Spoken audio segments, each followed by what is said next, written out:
Файл номер 5. Обелиск. Каменный ландшафт простирался до линии горизонта. Целая планета, один огромный булыжник черного цвета, вращающийся вокруг Солнца. Острые пики скал, словно хребет доисторического животного, пронзают небо, расползаясь, пока хватает глаз. Солнце отражается слабыми бликами на матовой поверхности камней.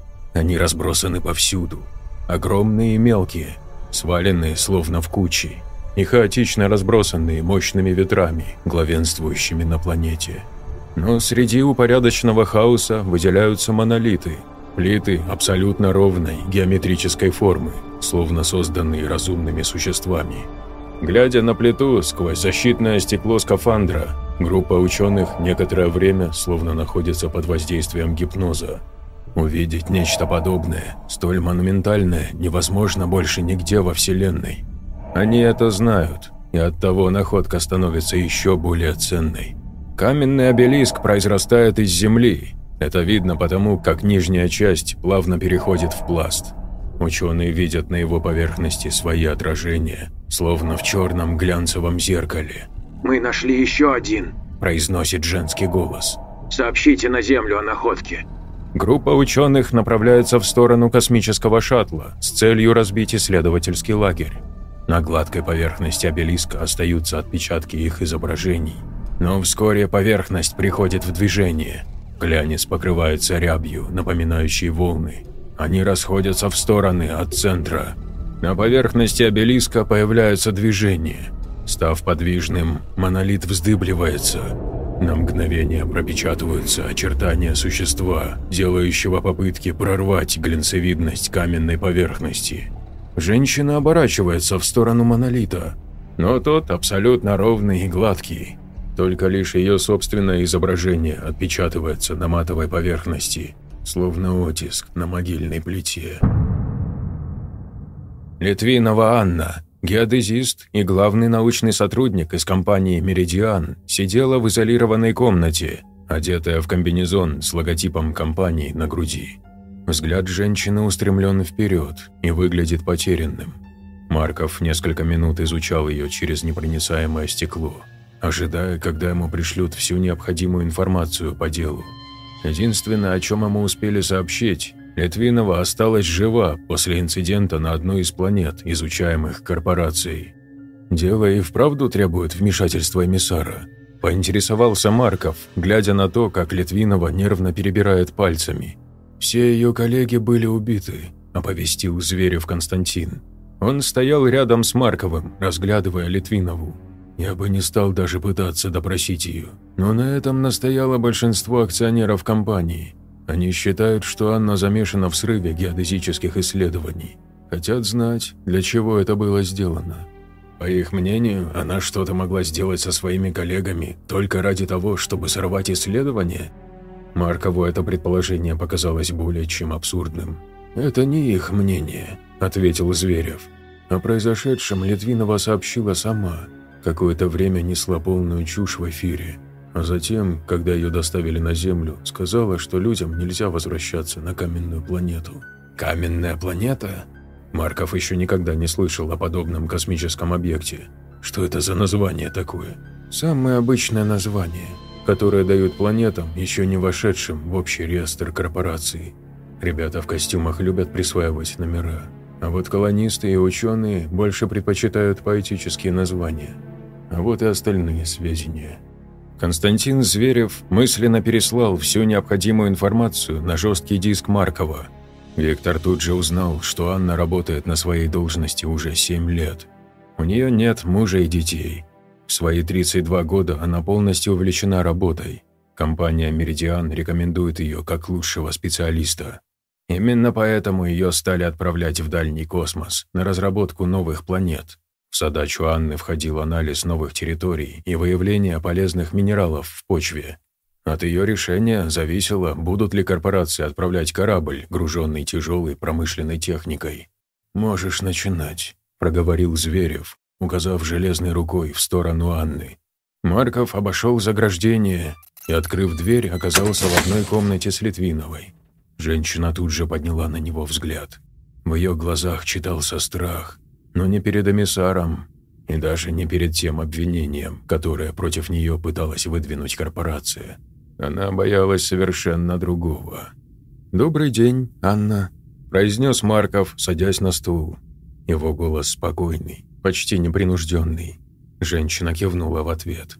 Она с любопытством рассматривала молодого сотрудника. «Вы эмиссар?» Марков слегка улыбнулся. «Угадали». «Не угадала», – ответила она. «Поняла это сразу». «Вы уже имели дело с эмиссарами в прошлом?» «Нет, ни разу. Но мне показалось, что подобным делом может заниматься не просто детектив из полицейского участка». «О каком деле вы говорите?» Марков откинулся на спинку стула, с нескрываемым любопытством рассматривая собеседницу. Несмотря на терзающее волнение, Анна держалась спокойно, лишь иногда проявляя беспокойство движением зрачков. «Вы еще не в курсе всего, что произошло на каменной планете», – проговорила она. И это не был вопрос. «Хотелось бы услышать это от вас, как говорится, из первых уст». «Я не убивала их», – заявила Литвинова, не поднимая глаз. «Все, что они говорят, полная ложь». «Вы имеете в виду своих коллег?» «Да». «Что произошло на раскопках по вашей версии?» Анна слегка дернулась, словно ее тело прошил короткий разряд тока. Но это была вспышка воспоминаний. «Обелиск», – ответила она, подняв на эмиссара взгляд. «Этот чертов обелиск. От него словно исходила мощная сила. Я не могу объяснить, что это, но сила несоизмерима ни с чем». Марков наклонился вперед, глядя Анне прямо в глаза. «Расскажите мне, что произошло на каменной планете. Только тогда я смогу помочь вам во всем разобраться». «Вы?» – удивилась Анна. «Откуда такая уверенность? Вы думаете, что все и обо всем знаете? Конечно же, ваша должность эмиссара открывает многие двери. Но сможете ли вы пройти в эту дверь?» Марков смотрел на Анну с совершенно спокойным выражением лица, но в его груди закипал огонь.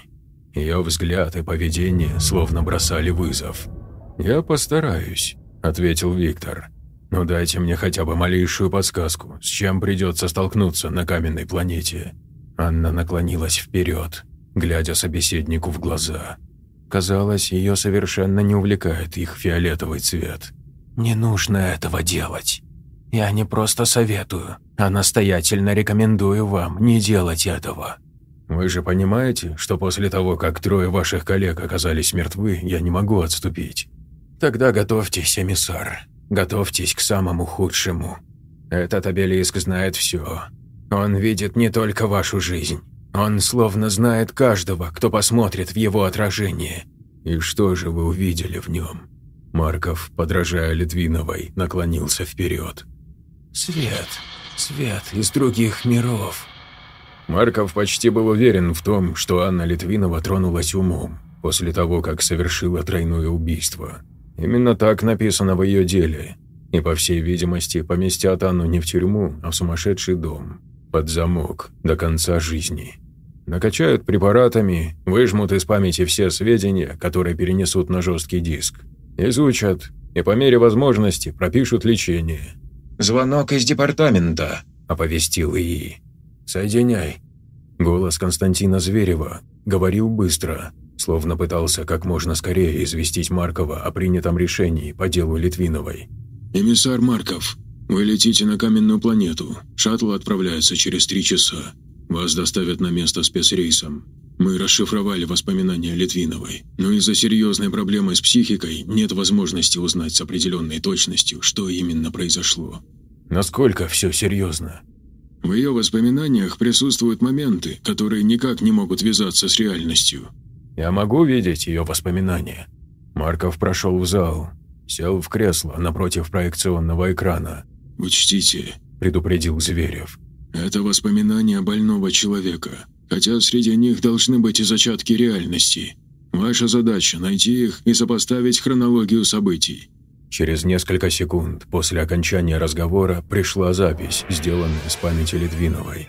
Проекция загрузилась и предстала перед Марковым в виде трехмерного изображения. Как только посреди комнаты вырос черный матовый обелиск, Марков поднялся с кресла. Каменная плита высечена из цельного монолита.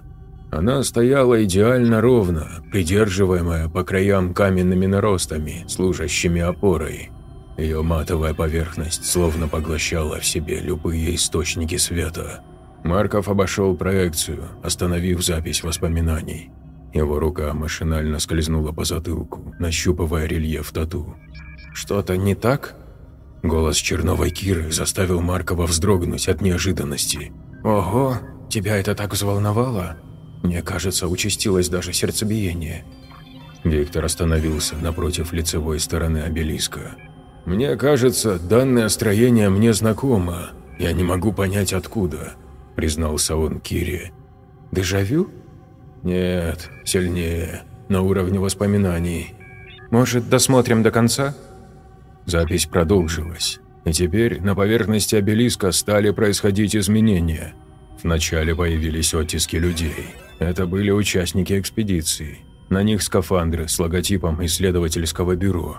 Они с нескрываемым удивлением и восторгом смотрели с поверхности гладкого монолита.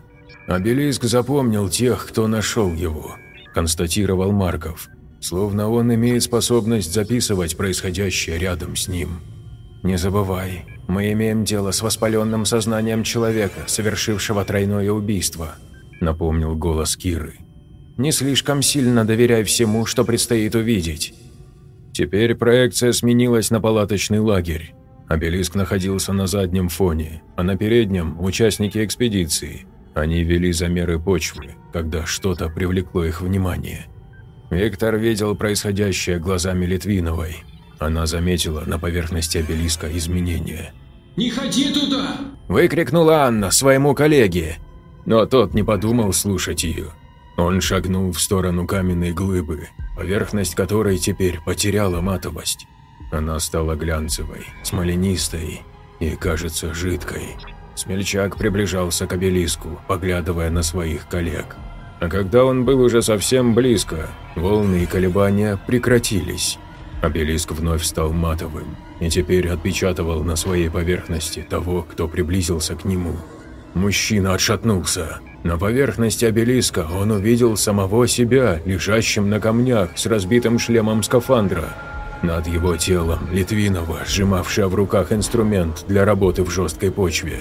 Оторвав взгляд от обелиска, он посмотрел на Анну. В ее руке мелькнула гладкая поверхность металла. Она сделала замах, и защитное стекло на шлеме лопнуло. Остальные участники экспедиции опешили, глядя на происходящее. Марков мог видеть их испуганные лица глазами Литвиновой. «Не подходите к нему!» – приказала она сдавленным голосом. «Этот обелиск – чистое зло!»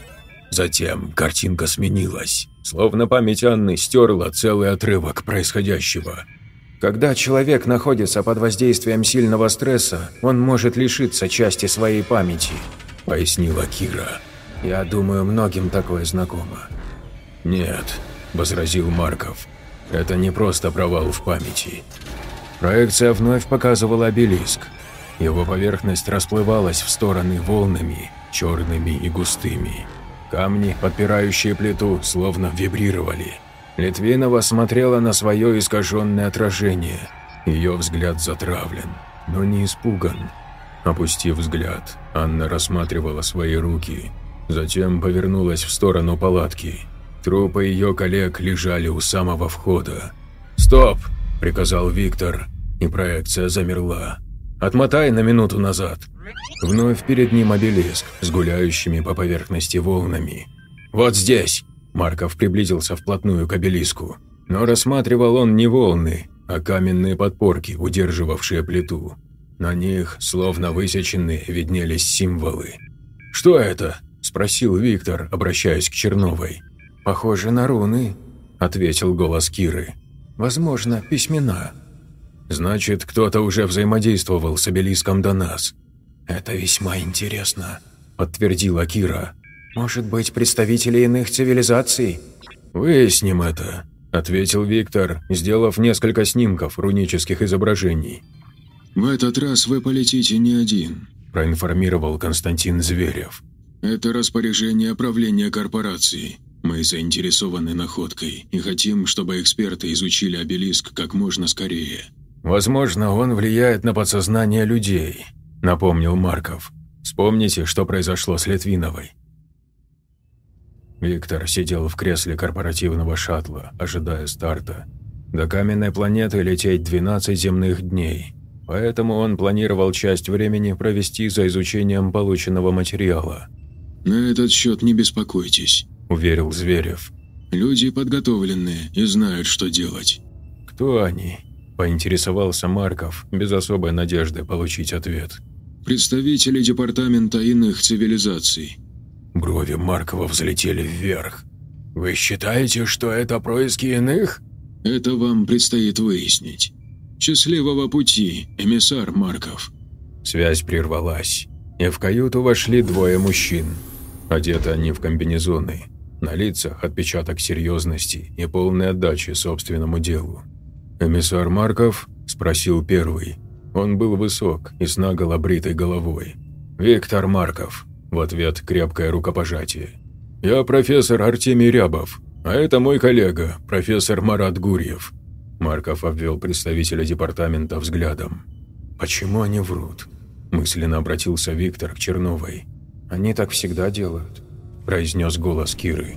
«Пытаются держать инкогнито. Думают, что их департамент самый секретный среди всех подразделений корпорации. Ты имела с ними дело?» «Не один раз. Ребята очень скрытные. Будут задавать много вопросов, при этом не захотят делиться даже самой маленькой толикой информации». Марков усмехнулся. Подобные люди ему никогда не докучали. Как только шаттл покинул Землю и встал на курс, Марков решил заняться делом. Он закрыл глаза и перед мысленным взором вновь запустил проекцию обелиска. Каменная глыба никак не давала покоя. Марков был уверен, в его памяти остался отпечаток от контакта с подобным явлением. Он переключил внимание на руны. Несколько минут изучал их, пытаясь найти в банке данных собственной памяти хоть какие-то сходства, но ничего не обнаружил. Сделал запрос Яну Вольнову, но тот довольно быстро сообщил о нулевом результате, хотя обещал продолжить поиски. «Есть версия, что подобная информация засекречена, поэтому мы не можем распознать ее», – сообщил Ян. «Остается крошечная надежда, что кто-то из сотрудников видел нечто подобное, но информация слишком охраняется». Кира тоже не смогла пролить свет на находку. Несмотря на свой богатый опыт детектива, она могла лишь только строить предположения. «Простите», – голос Артемия выдернул Маркова из образов. Мужчина сидел с ним рядом, в то время как его коллега занял место на заднем ряду. «Возможно, нам предстоит иметь дело с проявлением технологий иных цивилизаций. Вы когда-нибудь встречались с теми, кого принято называть иными?» «Нет», – ответил Марков, – «еще ни разу». «Значит, вы понимаете всю тяжесть ответственности, возлагаемой на нас во время экспедиции. Иные – это не просто монстры или паразиты. Это форма жизни, которая может бить приближенный или даже превосходящий интеллектуальный уровень человеческого развития». Марков повернулся к собеседнику. «На что вы намекаете?» «Он намекает на твою возможную некомпетентность», – проговорил голос Киры. «Я не имею привычек намекать», – продолжил Артемий. «Я несу непосредственную ответственность за нашу экспедицию. Мы встречаем в космосе представителей иных форм жизни, и иногда они весьма умны и технологичны. Поэтому я хочу знать, насколько вы подготовлены к возможному контакту». Эти слова слегка смутили Маркова, но он быстро сообразил. Сотрудник департамента внеземных цивилизаций пытается вывести его на эмоции. Но зачем? Это даже пробудило любопытство. «Не волнуйтесь», – заверил Марков. «Я способен держать себя в руках, если вы об этом. Лучший выпускник своего курса, да к тому же потерявший напарника на первом же задании». «Вот ублюдок», – проскрипел голос Киры. «Держи себя в руках. Этот парень просто кретин». «Странная осведомленность для сотрудника департамента по иным цивилизациям», – подметил Марков. Его голос прозвучал совершенно спокойно и сдержанно. «Я всегда подробно изучаю тех, с кем приходится иметь дело», – парировал Артемий. «Похвально», – улыбнулся эмиссар. «Так что же вы хотите? Чтобы я не мешался под ногами, пока вы будете проводить свои исследования?» Или, может быть, боитесь потерять славу первооткрывателя новой формы жизни? Новой формы жизни? Наступила очередь Артемия ухмыляться. Это всего лишь каменная глыба. А Анна Литвинова попросту сошла с ума на почве долгого перелета в криогенной камере. Вы сейчас пытаетесь убедить меня в этом или себя? «Отлично, кандидат», – проговорила Кира. «Так его». По лицу Артемия пробежала сдержанность, но Марков совершенно невозмутимо вновь закрыл глаза. В этот раз придется потерпеть своих попутчиков.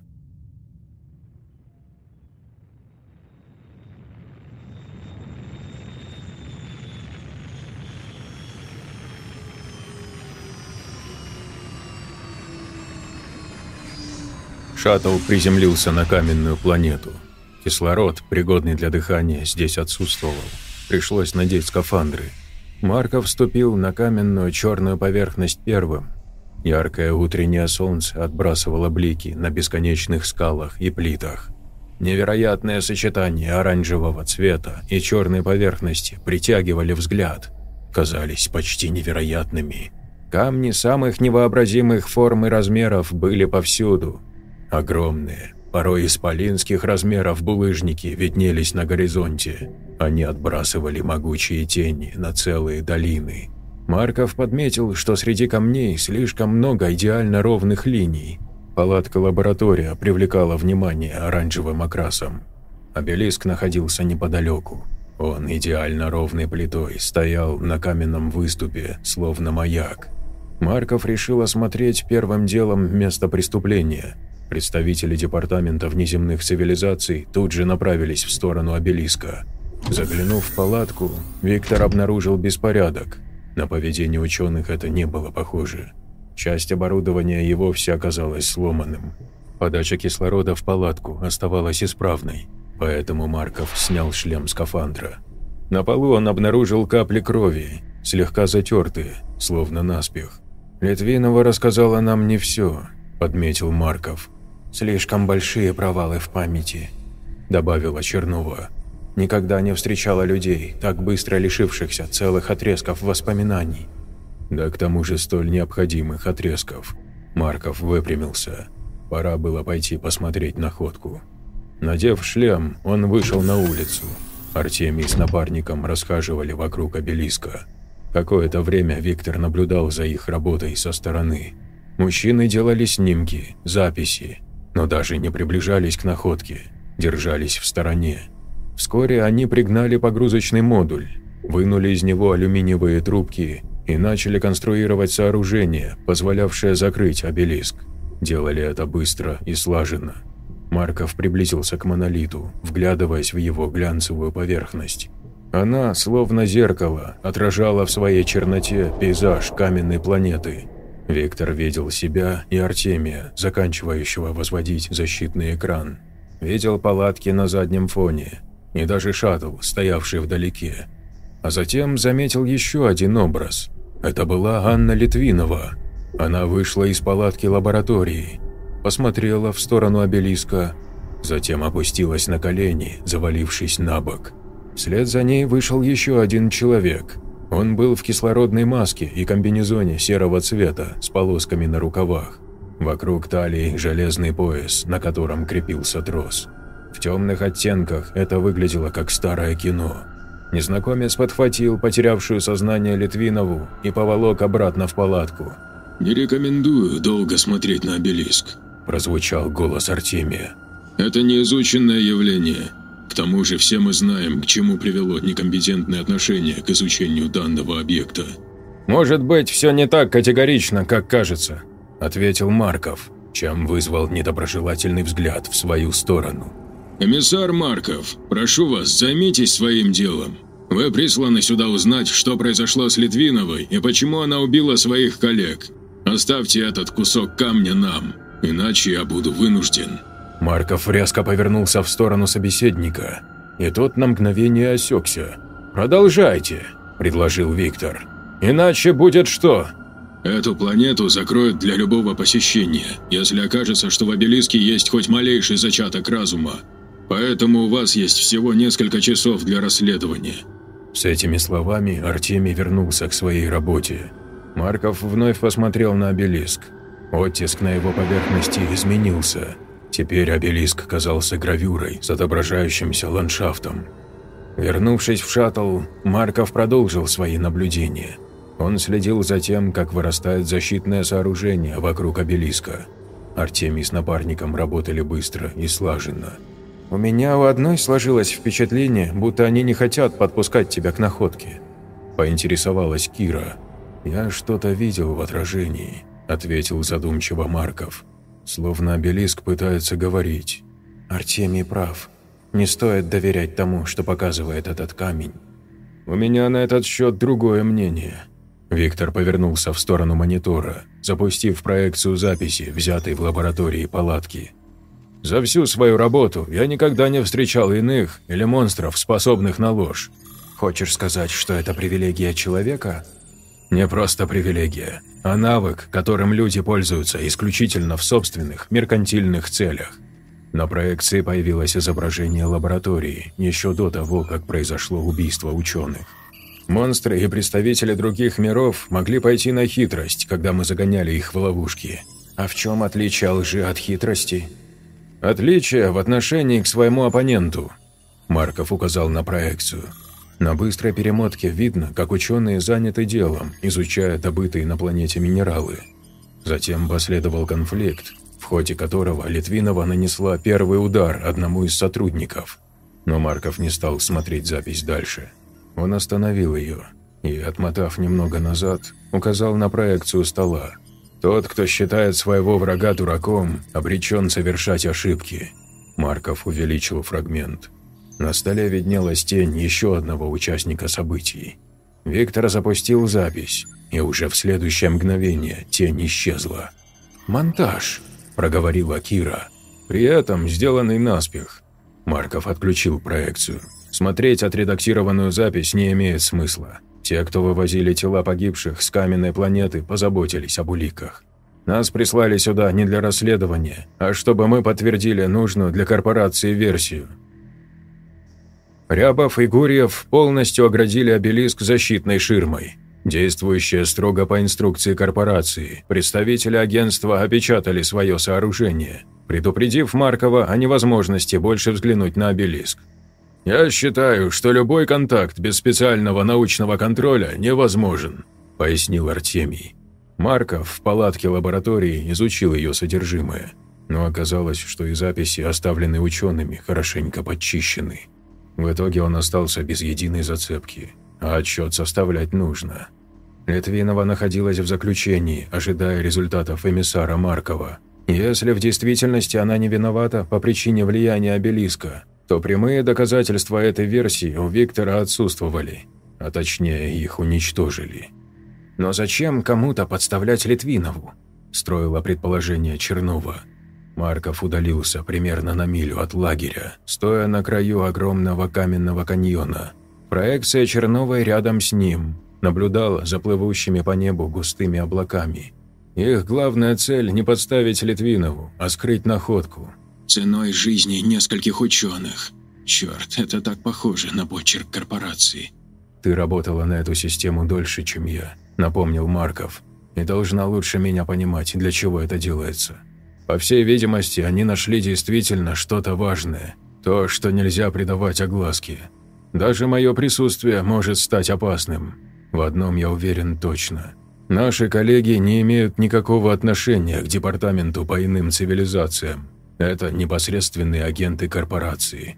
«И мы здесь для того, чтобы состряпать подходящую историю гибели ученых», – дополнила Чернова. «При этом я должен был и сам поверить в то, что Литвинова сошла с ума». «Уничтоженные записи и улики говорят об этом». Чернова махнула рукой, выражая свою ярость. «Значит, и мы сыграем в двойную игру», – улыбнулся Марков. «Предположим, что данный обелиск и вправду организм, обладающий определенной способностью, которую необходимо засекретить и изучить, и мы должны получить к ней доступ, чтобы узнать правду. Для этого дадим агентам то, что они хотят». «Усыпим их бдительность», – улыбнулась Кира. Анна намекнула мне про дверь, в которую можно пройти, и мне кажется, это не метафорическое выражение. Вернувшись к лагерю, он обнаружил агентов, обыскивающих научную палатку. Когда Марков вошел внутрь, никто даже не поднял на него взгляд. Их шлемы лежали на столе. Сам Артемий сидел перед монитором, прокручивая содержимое папок. Его помощник ковырялся среди образцов, помещая некоторые из них в герметичные боксы. Марков успел увидеть, что один из камней словно отделен от подпорок обелиска. «Что-нибудь нашли, эмиссар?» – поинтересовался Артемий, не поворачиваясь к Маркову. «Дело понятное», – ответил непринужденно Марков. «Все улики, собранные мной, указывают на то, что Литвинова не справилась с эмоциональной нагрузкой. Она впала в психоз, который привел к печальным последствиям. Записи подтверждают это». Марков остановился в центре лаборатории, оглядываясь. «Ну вот видите, эмиссар Марков, все не так уж и сложно». Артемий повернулся с ехидной улыбкой. «Видимо, я погорячился, когда перешел на личности, касающиеся вашего напарника. Понимаю, работа у вас сложная, и никто не застрахован от гибели». Марков кивнул, подтверждая слова собеседника. «Предлагаю вам оставшееся время провести с пользой». Артемий вновь вернулся к просмотру файлов. «Составьте подробный отчет о случившемся. Я помогу вам внести в него изменения, которые не вызовут у руководства никаких вопросов».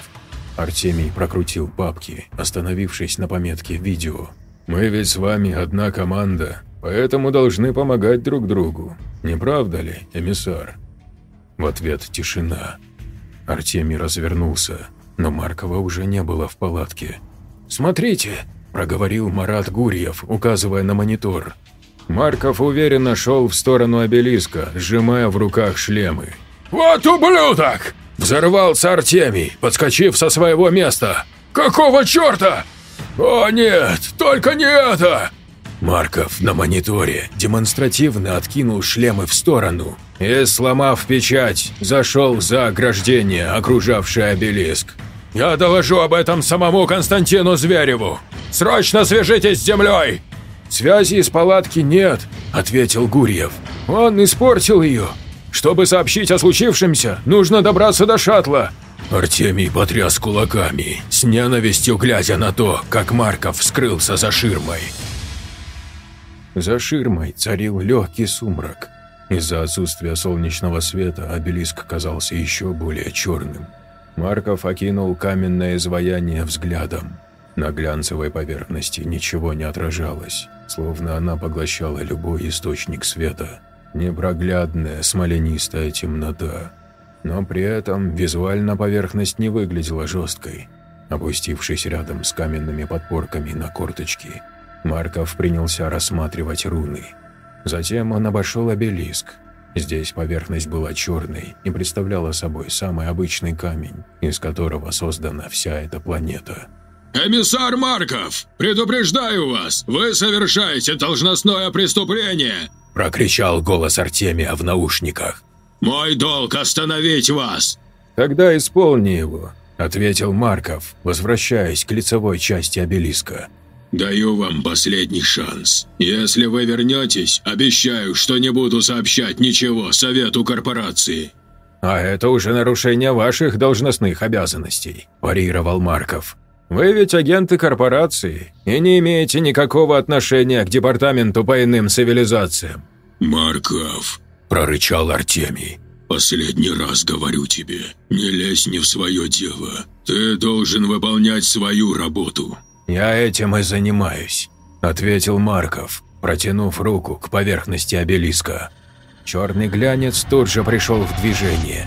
Легкая рябь оживила его, распространяясь по всей поверхности. «Кира, ты видишь это?» – прошептал Марков.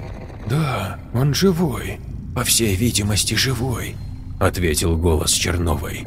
Марков прикоснулся к обелиску под крик Артемьева, который все еще извергал проклятие, и чернота окутала поверхность скафандра. Марков ощутил, как рука проникает, словно в густую субстанцию. Волны стали еще больше. Теперь они направлялись в сторону прикосновения, словно пробуя его на вкус. «Марков, не смей его трогать! Марков!»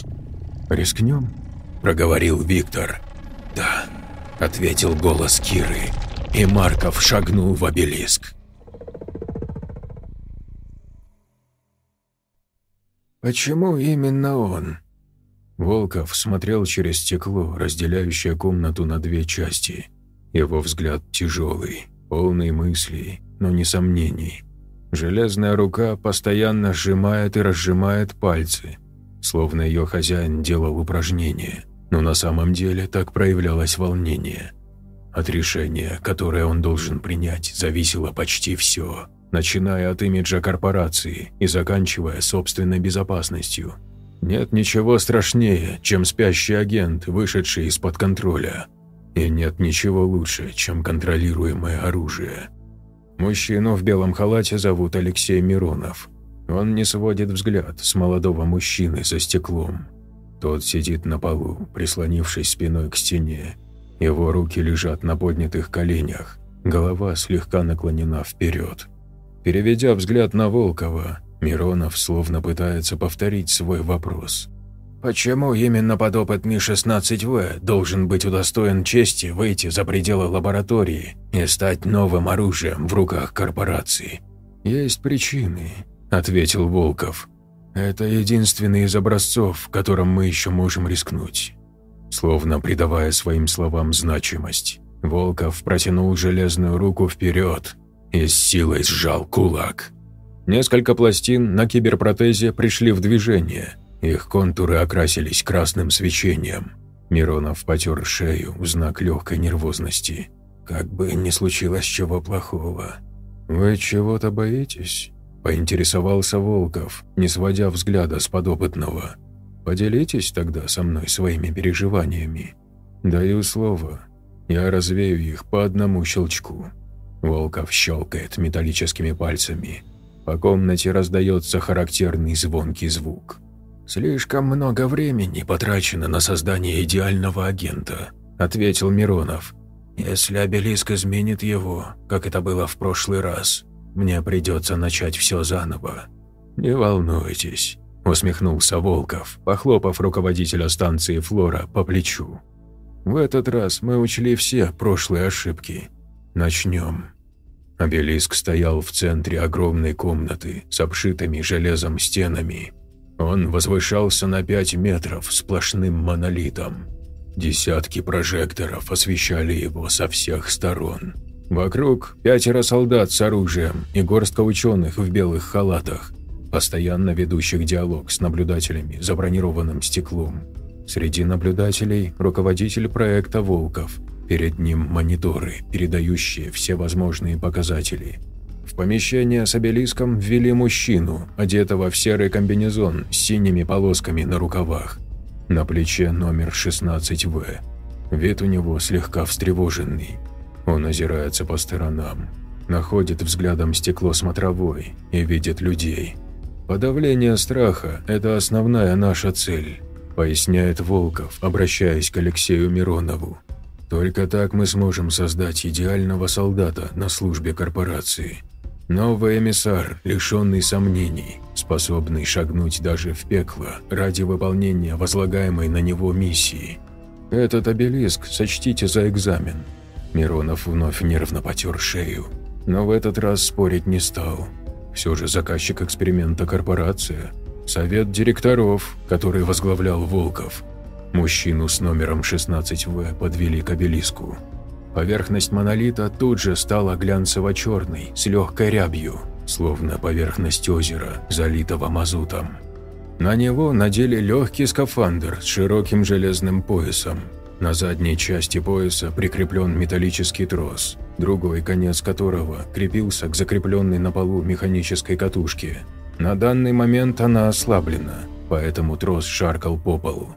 Когда пояс закрепили, а на лицо надели маску с подачей кислорода, ученые дали отмашку в сторону комнаты наблюдателей. Всего лишь один шаг в неизвестность, и мы поймем, на что тратили миллионы все эти месяцы. Волков включил коммутатор. «Приступайте!» 2 военных подтолкнули испытуемого в сторону обелиска. Номер 16В сделал робкий шаг в направлении монолита, но затем в его движениях прибавилось уверенности. Дальше он пошел сам, и уже через мгновение нырнул в черную рябь. Его тело прошло сквозь густую субстанцию, увлекая за собой железный трос. Все ученые моментально прильнули к датчикам и мониторам. «Состояние испытуемого в норме», – доложил Миронов. «Наблюдается повышенный пульс, но не более того». Волков скрестил руки на груди, глядя в сторону обелиска. На мониторе появилось изображение, транслируемое из контактных линз. Постепенно чернота рассеялась, открывая пейзаж, сплошь состоящий из черного камня. Яркое солнце оставляло на искривленных поверхностях многочисленные блики. На переднем плане оранжевая палатка высотой в 3 метра. На ней символ корпорации. «Это они», – прошептал Миронов. «Отключить все записи», – приказал Волков. «Оставьте трансляцию только на этом экране». 16В направился к палатке в тот момент, когда из нее вышел ученый, облаченный в скафандр. Несколько секунд он смотрел на приближающегося в его сторону человека. Затем взмах руки, крик, и одним ударом 16В разбил защитное стекло шлема. Пытаясь схватить ртом отсутствующий на планете кислород, ученый повалился на землю. Миронов отвел взгляд в сторону. «Смотрите, профессор!» – проговорил Волков, схватив Миронова за плечо и развернув его обратно к монитору. «Именно так и создается история. Мы на пороге грандиозного открытия. Эти обелиски – не что иное, как новый вид формы жизни. Да и к тому же они еще и телепорты, которые могут отправить человека в любую точку Вселенной. Это всего лишь небольшая жертва ради сохранения тайны. Эти невероятные создания, они должны принадлежать только нам. Ученые – ненадежные хранители тайн, особенно те, кто фанатики своего дела». Волков оттолкнул профессора в сторону, наблюдая за тем, как подопытный продолжает чинить расправу над учеными, пока в живых не осталась только Анна Литвинова. Он смотрел на нее вплотную, видя свое отражение в стекле защитного шлема. «Возвращайте его!» – приказал Волков, и железный трос натянулся. Вращение катушки усилилось. Подопытного начали протаскивать в обратную сторону через обелиск. «Мы его потеряем!» – предупредил Миронов, отходя от шока. «Обелиски пропускают только лишь в одну сторону. Обратный переход влечет за собой катастрофические последствия». «Тогда будьте готовы получить новый, неизученный материал», – ответил Волков. Трос выходил из глянцевой, покрытой рябью поверхности обелиска, дымясь, словно после воздействия с кислотой. А затем пришло время подопытного. Его втащили в ангар. С криком мужчина волочился по земле, извиваясь в агонии боли. Его комбинезон почти полностью расплавился. Лицо, искаженное гримасой боли, изменилось, превратившись в изрытую морщинами маску. Лежа на полу, он тяжело дышал, вздрагивая при каждом вдохе. Изменилось и его телосложение. Оно стало больше, грубее, покрылось наростами, придающими объем. Двое военных попытались отсоединить трос, и в тот же момент подопытный нанес удар. Он сбил военного с ног, сразив его наповал. Второй попытался противостоять, но отправился на пол следом за своим напарником. «Я предупреждал!» – выпалил Миронов. Но Волков лишь только наблюдал за происходящим. Ученые бросились в рассыпную, но 16В оказался куда более быстрее. Двоих он настиг еще в ангаре, сломав им шеи на ходу. Несколько охранников открыли огонь, и пара пуль попали в цель. Одна из них, отскочив, перебила трос, оставив за испытуемым несколько метров волочиться по полу. Волков вышел из комнаты наблюдений. Миронов семенил за ним, вслушиваясь в крики и выстрелы, несущиеся по коридорам. «Что мы будем делать?» – спросил он у главы правления корпорации. «Уничтожить», – приказал Волков. «А что с дальнейшими экспериментами?» «У нас остался еще один экземпляр. Используйте его для уничтожения 16В». Виктор повернул в сторону выхода из здания, в то время как через входную дверь вбегал отряд специального реагирования. Вновь выстрелы и крики, Но Волков даже не реагировал на происходящее. Он повернул в сторону транспортного терминала, намереваясь покинуть станцию «Флора». 16В вышел в коридор. Мутированное тело вздыбливалось при каждом вдохе. Сорванная кислородная маска открыла искореженное лицо. От кожи все еще исходил дым, напоминая о продолжении воздействия обелиска на тело. Бешеный взгляд, оценивающий, окинул длинный белый коридор. В кулаке он сжимал вырванную у одного из охранников руку.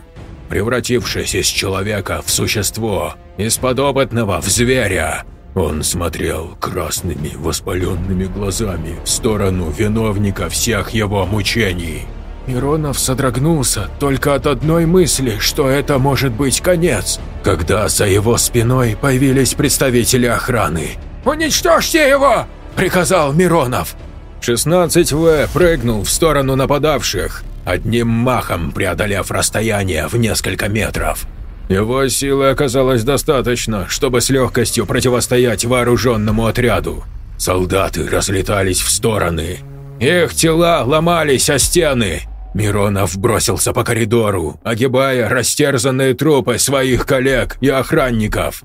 16В шел следом. Он играл со своей жертвой, загонял ее. Вскоре они оказались в коридоре, двери которого пронумерованы 14В, 15В, 16В и следующая с открытой дверью 17В. Войдя в нее, зверь увидел Миронова, прижавшегося спиной к разделявшему комнату на две части стеклу. По ту сторону сидел человек, низко опустив голову. Зверь схватил профессора за шею и сжал ее с такой силой, что у жертвы потемнело в глазах. Лицо обрело багровый оттенок. Приподняв его над полом, монстр оскалил кривые ряды зубов, словно акулью пасть. «Помоги!» – хрипел Миронов, дотянувшись до электронного замка. «Помоги мне!» 16В откинул профессора в сторону. Человек за стеклом уже поднялся на ноги. Теперь они смотрели друг на друга, словно в отражение. Стояли совсем рядом, разделенные лишь только бронированным стеклом. Монстр в какой-то момент утратил интерес и повернулся к ползущему к выходу профессору. И в тот же момент по комнате разлетелся гулкий стук. Бум! Зверь обернулся. Человек в изолированной комнате бил кулаком по стеклу. Проделывал он это с такой силой, что дрожало все перекрытие. На мгновение их взгляды встретились, и зверь увидел невероятно яркий фиолетовый цвет глаз. «Помоги мне!» – вновь закричал Миронов, выползая в коридор. Зверь бросился вслед за ним, не обращая внимания на удары. Миронов вновь бежал, не разбирая дороги, спотыкаясь о трупы, переворачиваясь и падая, но не мог оторваться от монстра. Потеряв все человеческое, зверь шел по пятам и в конце концов настиг в помещении с обелиском. Прижав Миронова к полу ногой, он нанес удар, разорвав на груди ткани и кожу. Миронов взвыл от боли. Зверь вновь замахнулся, но его руку кто-то остановил. Обернувшись, монстр увидел взгляд фиолетовых глаз. «Спаси меня», – шептал Миронов. «Ты ведь для этого и был создан». Одного удара хватило, чтобы сбить зверя с ног. Он откатился в сторону, прильнул к полу, но не стал атаковать. Взгляд фиолетовых глаз осмотрел обелиск, впервые увидев собственное отражение. Это на несколько мгновений полностью забрало внимание, и зверь нанес удар. Он сбил соперника с ног, а затем прыгнул в сторону обелиска в попытке исчезнуть по ту сторону портала. Оказавшись вновь на каменной планете, зверь ощутил, как замедлилось его движение. Часть троса все еще находилась по ту сторону обелиска и начало тянуть обратно. Зверь взвыл, цепляясь за каменную поверхность земли, но не смог совладать с силой соперника. Его второй раз вытянули в обратную сторону через обелиск. Что что кардинально уничтожило остатки всего человеческого не только в теле, но и в подсознании. Алексей Миронов, медленно поднявшись с пола, посмотрел на корчившегося на полу монстра. Его тело и лицо исказилось до неузнаваемости. Испытуемый под номером 17В не сводил взгляда с чудовища, сжимая в руках конец металлического троса. Когда в помещение вбежали представители службы охраны, Миронов ткнул пальцем в сторону своего спасителя. «Усыпить!» – прохрипел Миронов, переводя взгляд на монстра. «А этого уничтожить!» Марков вышел из обелиска, оказавшись в огромном каменном гроте. Его высота достигала нескольких десятков метров. По площади грот не менее 2 футбольных полей. Обелиск, из которого он вышел, оказался одним из 12 подобных монолитов. Они стояли по кругу, обращенные в центр. Их основания произрастали из камней, покрытых рунами. Упав на пол, Марков схватился за голову. Перед его мысленным взором неслись сотни образов, до этого момента ему незнакомых, но Виктор воспринимал их словно воспоминания. Он вновь увидел белые стены, видел стеклянную перегородку и человека, пытавшегося спастись от чудовища. Видел кровь и тела, видел существо, терзающее плоть, видел свои руки, сокрушавшие монстра. И при этом не испытывал чувства страха. «Марков!» Голос Киры из глубины. Он открыл глаза, приходя в себя, и, подняв взгляд, увидел перед собой проекцию Черновой. «Очнись!» Кира опустилась рядом на колени. «У тебя получилось! Получилось!» Виктор поднялся на ноги, огляделся. Окружавшие его монолиты покрыты изображениями. Они, словно фрески, несли в себе сцены событий, свидетелями которых стали. Но в каждой было что-то общее, объединяющее все эти события воедино. Марков присмотрелся к ближайшему обелиску и увидел в нем самого себя. Только вид был другой. Прическа, одежда и взгляд. Словно фрагмент из прошлого, которого у Марка не было. На фоне отпечатались стены коридора и дверь. Возле стены номер 12В. Следующий монолит отображал похожий сюжет. Только на нем Виктор словно спасался от огромной стаи паразитов. Белые комки с длинными отростками усиков гнались за ним. Несколько наростов на его голове и коже словно пытаются проникнуть в тело. На Маркове уже знакомый комбинезон с номером 10В. На других обелисках похожие по сюжету изображения, только лишь с разными номерами, если таковые можно было рассмотреть. «Что это?» – спросил Марков. «Я не понимаю, что это?» Он ощутил, как все его нутро сжалось, словно железная рука сдавила желудок. На мгновение Виктор потерял ориентир, потерял способность даже мыслить. «Черт, Марков, это все твои изображения!» – прошептал голос Киры. Ее проекция оглядывала обелиски. «Это все твои клоны!» «Нет!» – Марков отступил, словно это могло помочь ему спастись от накатывающей волны ужаса. Один из обелисков покрылся волнами глянцевой черноты. «Смотри!» – Кира указала в его сторону. «Он просыпается. Там что-то есть». Проекция начала мигать, покрылась пикселями, и через мгновение Чернова исчезла. Марков, полностью подавленный отображениями в обелисках, увидел яркие вспышки прошлого, которого он не знал до этого дня. За его спиной из проснувшегося обелиска вышел Волков. Он протянул железную руку, из нее вырвался паразит. Белый комок вцепился Маркову в затылок, обхватил голову длинными отростками и первым же пульсирующим движением лишил Виктора Маркова чувств.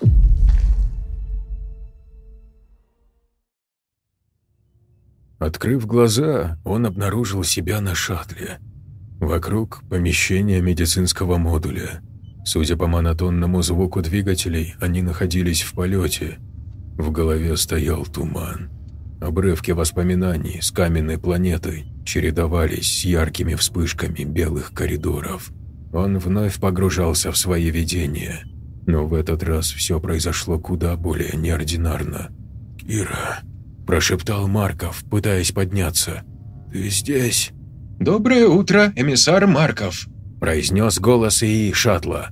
«Ваше состояние приведено в норму». «Что со мной было?»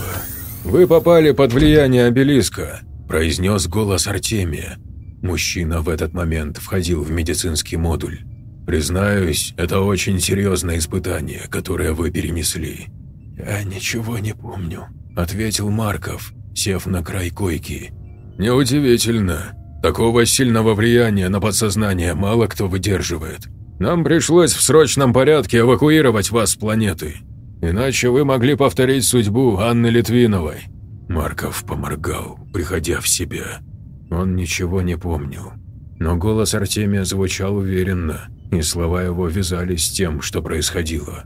«Я отправил ваш отчет о произошедшем на Землю», – продолжал Артемий. «Мой отчет?» «Да, о произошедшем с учеными. Мы говорили с вами о нем в лабораторной палатке, припоминаете?» Марков кивнул, вырисовывая смутные воспоминания. «Это удовлетворило глав корпорации. Через пару часов мы сможем погрузить вас в криогенный сон. Поэтому отдыхайте, эмиссар. И, кстати, это ваша вещь. Возвращаю». Артемий отдал Виктору нейрокуб. Опустившись на койку, Марков подключил гаджет отпечатком пальца. «С возвращением», – проговорила Чернова. «Как себя чувствуешь?» «Что произошло?» «Ты отключился, когда прикоснулся к обелиску. Тебя словно отбросило в сторону. Хорошо, что в научной палатке были запасные скафандры. Видимо, мы ошиблись насчет Артемия и его напарника. Они вытащили тебя, спасли». «Нет, все не так», – возразил Марков. «Я прошел сквозь обелиск, и я знаю, кто стоит за гибелью ученых». Виктор вдруг схватился за затылок, запустил пальцы под волосы, но кроме рельефа тату ничего не обнаружил. Затем он поднялся с койки, подошел к смотровому окну, за которым виднелась удаляющаяся каменная планета. Кира стояла за спиной в терпеливом ожидании, но Марков не мог принять ту реальность, которую ему навязывали. Он точно знал, где находился. Он вновь видел белые коридоры и того, кто смотрит на него по ту сторону бронированного стекла.